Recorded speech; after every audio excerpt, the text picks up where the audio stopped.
Hello বন্ধুরা, আমি নামাল কাছে চলে এসেছি ইন্ডিজেনাস সান্তালি স্কুলে সান্তালি বাংলা লার্নিং টিউটোরিয়াল নিয়ে। বন্ধুরা, আজ আমরা আলোচনা করব শ্বশুরবাড়ির সম্বন্ধ। সান্তালিতে যেটাকে বলা হচ্ছে সগৈ অর্থাৎ সম্বন্ধ, আর নৈহরিয়া সগৈ অর্থাৎ শ্বশুর বাড়ির সম্পর্ক। অর্থাৎ এখানে আমরা শ্বশুর বাড়ির লোকজনদের কি বলা হয় সেইটাই আমরা জানবো। তাহলে বন্ধুরা, তার আগে বলে রাখি যে এই ভিডিওটা এই জন্যই করছি, আমার এক ভিউয়ার কমেন্টে আমার কাছে জানতে চেয়েছিল শ্বশুরবাড়ির লোকজনদের সম্বন্ধ। তো সেই হিসাবেই আমি আজকে এই ভিডিওটি তৈরি করছি। তাহলে বন্ধুরা, আমরা আজকে শ্বশুরবাড়ির লোকজনদের সম্পর্কে এবং তাদের সঙ্গে সম্বন্ধ কীরকম হবে সেইটাই আমরা জানবো। তাহলে প্রথমেই আমরা শ্বশুর অর্থাৎ আমার নিজের যখন হবে তখন আমি বলবো হঞ্হারিং। হঞ্হারিং অর্থাৎ শ্বশুর, আমার নিজের শ্বশুর হলে তখন আমি বলবো হঞ্হারিং।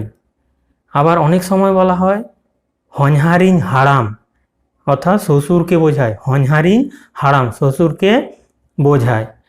হঞ্হারিং হারাম শ্বশুরকে বোঝায়। আবার যদি বলা হয় যে তোমার শ্বশুর, তোমার শ্বশুর, তাহলে তখন বলবো হঞ্হার মে। তোমার শ্বশুর যখন বলা হবে তখন হঞ্হার মে। হঞ্হার তেট তার শ্বশুর, হঞ্হার তেট তার শ্বশুর। উনি হঞ্হার তেট মানে তার শ্বশুর, উনি হঞ্হার তেট মানে তার শ্বশুর। কাকা শ্বশুর হলে কাকা হঞ্হার, কাকা শ্বশুর কাকা হঞ্হার। মামা শ্বশুর হলে মামো হঞ্হার, মামা, মামাকে মামো বলা হয়, মামো, মামো হঞ্হার। গঙ্গ হঞ্হার অর্থাৎ জ্যাঠা শ্বশুর, জ্যাঠা শ্বশুর হলেন, জ্যাঠা শ্বশুরকে বলা হয় গঙ্গ হঞ্হার, গঙ্গ হঞ্হার। আবার পিসা শ্বশুর হলে, পিসা শ্বশুর কুমং হঞ্হার, পিসা শ্বশুর হলে কুমং হঞ্হার। অর্থাৎ এখানে পিসাকে বোঝায় কুমং, অর্থাৎ পিসা শ্বশুর কুমং হঞ্হার, কুমং হঞ্হার। এবার শাশুড়ি যদি আমার নিজের হয় তাহলে বলবো হানহারিং। শাশুড়ি আমার নিজের হলে তখন বলবো হানহারিং, হানহারিং বুঢি, হানহারিং বুঢি অর্থাৎ আমার নিজের শাশুড়িকে বোঝাবে, হানহারিং বুঢি। আবার তোমার শাশুড়ি যদি হয় হানহার মে, আমি হানহার মে, তোমার শাশুড়ি, আমি হানহার মে, তোমার শাশুড়ি। আবার তার শাশুড়ি যদি বলি হানহার তেট, হানহার তেট মানে তার শাশুড়ি। আবার কাকি হানহারিং, কাকি শাশুড়ি। অর্থাৎ এখানে আমরা বলেছিলাম যে কাকা হঞ্হার, কাকা শ্বশুর, তাহলে সেখানে আমরা দেখব কাকি হঞ্হারিং। আবার কাকা হঞ্হার বলতে মেসো শ্বশুরকে বোঝায়, মেসো শ্বশুর, কাকা হঞ্হার মেসো শ্বশুর। কাকি হানারিং মাসি শাশুড়িকে বোঝায়, মাস শাশুড়ি বা মাসি শাশুড়িকেও বোঝায়। কাকি হানারিং একদিকে যেমন হচ্ছে কাকি শাশুড়িকে বোঝায়, কাকি শাশুড়িকে বোঝায় অর্থাৎ বউয়ের বা ওয়াইফের কাকিমাকে, তেমনি আবার বউয়ের মাসিকেও কাকি হানারিং বোঝায় অর্থাৎ মাস শাশুড়ি। আবার মামি হানারিং, মামি হানারিং বলতে মামি শাশুড়ি, মামি হানারিং মামি শাশুড়ি। জেঠ শাশুড়ি হচ্ছে গঙ্গো হানারিং, গঙ্গো হানারিং হচ্ছে জেঠ শাশুড়ি, গঙ্গো হানারিং হচ্ছে জেঠ শাশুড়ি। আবার পিস শাশুড়ি বা পিসি শাশুড়ি হচ্ছে ঝি হানারিং, ঝি হানারিং হচ্ছে পিসি শাশুড়ি। এদিকে আমরা দেখলাম শ্বশুর এবং শাশুড়িদের সম্পর্কে। এবার আমরা দেখব যে শালা সম্বন্ধী বা শালি বা বড় শালি এদের সম্পর্কে। তাহলে প্রথমে আমরা শালা দিয়েই শুরু করি। শালা অর্থাৎ ওয়াইফ বা বউয়ের ছোট হলে এরেলিং করা, আমার নিজের শালা হলে এরেলিং করা, নুই দো এরেলিং করা কানায়, অর্থাৎ এই হলো আমার শালা।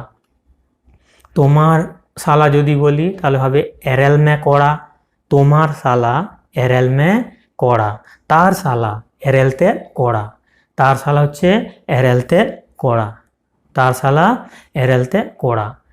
আবার সম্বন্ধী যদি হয় অর্থাৎ বউয়ের থেকে বড় যে শালা, বড় শালা, তাকে বলা হয় বা হঞ্হারিং, বা হঞ্হারিং অর্থাৎ সম্বন্ধী, বা হঞ্হারিং সম্বন্ধী। আমার নিজের হলে বা হঞ্হারিং। আবার তোমার বড় শালা বা তোমার সম্বন্ধী বা হঞ্হার মে, বা হঞ্হার মে, তোমার বড় শালা বা হঞ্হার মে। আবার তার বড় শালা বা হঞ্হারতে, বা হঞ্হারতে। এবার শালি এরেলিং কুড়ি, শালি এরেলিং কুড়ি, আমার নিজের এরেলিং কুড়ি, এরেলিং কুড়ি, আমার নিজের শালি হলে এরেলিং কুড়ি। তোমার শালি এরেল মে কুড়ি, তোমার শালি এরেল মে কুড়ি, তোমার শালি হচ্ছে এরেল মে কুড়ি। তার শালি এরেলতে কুড়ি, তার শালি এরেলতে কুড়ি। আবার বড় শালি বোঝালে তখন হবে আজনারিং, আমার বড় শালি অর্থাৎ আমার বউয়ের থেকে বড় বা আমার ওয়াইফের থেকে বড় হলে সেই বড় শালিকে বলা হয় আজনারিং, আজনারিং। তোমার বড় শালি আজনার মে, তোমার বড় শালি হলো আজনার মে। আবার তার বড় শালি আজনার তে, আজনার তে। এছাড়াও শ্বশুরবাড়ি এই সম্পর্কের একটা গুরুত্বপূর্ণ যেটা হচ্ছে সাঙ্গাত। তা সাঙ্গাত, সাঙ্গাত বলতে কি বোঝায়? সাঙ্গাত বলতে দাদার শালা শালি অথবা জামাই বাবুর ভাই বোনকে বোঝায়। এছাড়াও আমরা দেখব শ্বশুরবাড়ি গুরুত্বপূর্ণ যে সম্পর্ক, সেই সম্পর্কগুলোর সম্পর্কে, যেমন ভাইরা ভাই মানে ষাট গেন, ভাইরা ভাই মানে ষাট গেন, বাইরা ভাই ষাট গেন, বাইরা ভাই মানে ষাট গেন, ভাইরা ভাই হচ্ছে ষাট গেন। আবার ষাট গেম মানে তোমার ভাইরা ভাই, আমার ভাইরা ভাই হলে ষাট গেন, তোমার ভাইরা ভাই হলে ষাট গেম, তার ভাইরা ভাই হলে ষাট গেতের। তাহলে এখানে একটু সহজ, জাস্ট একটু মনে রাখতে হবে যে আমার হলে কি হবে ষাট গেন, আমার হলে ষাট গেন, তোমার হলে ষাট গেম, আর তার হলে ষাট গেতের, ষাট গেতের। আর ভাইরা ভাই এইরকম যদি হয় ষাট গেয়া, উনকিন্দ ষাট গেয়া, অর্থাৎ ওরা দুজন ভাইরা ভাই, উনকিন্দ ষাট গেয়া, ওরা দুজন ভাইরা ভাই, উনকিন্দ ষাট গেয়া, ওরা দুজন ভাইরা ভাই। কিছু সম্পর্ক হয় যেমন শালার ছেলে বা মেয়ে, ছেলে হলে কুমং কড়া, মেয়ে হলে কুমং কুড়ি। আমার শালা, শালার ছেলে হলে কুমং কড়া বলবো, আর মেয়ে হলে কুমং কুড়ি, কুমং কড়া কুমং কুড়ি। তাহলে বন্ধুরা শ্বশুরবাড়ির সম্বন্ধ সম্বন্ধে আজকের যে ভিডিও এই পর্যন্তই। যদি ভিডিওটি পছন্দ হয় তাহলে একটা অবশ্যই লাইক দেবেন, কমেন্ট করে প্রশ্ন জিজ্ঞাসা করতে পারেন বিভিন্ন বিষয়ে, আর যতটা পারবেন বন্ধুদের সঙ্গে শেয়ার করতে ভুলবেন না। আমার চ্যানেলে নতুন হলে সাবস্ক্রাইব করে তার পাশের বেল আইকনটিতে ক্লিক করলে আমার আপকামিং ভিডিওর নোটিফিকেশন আপনিই প্রথমে পাবেন।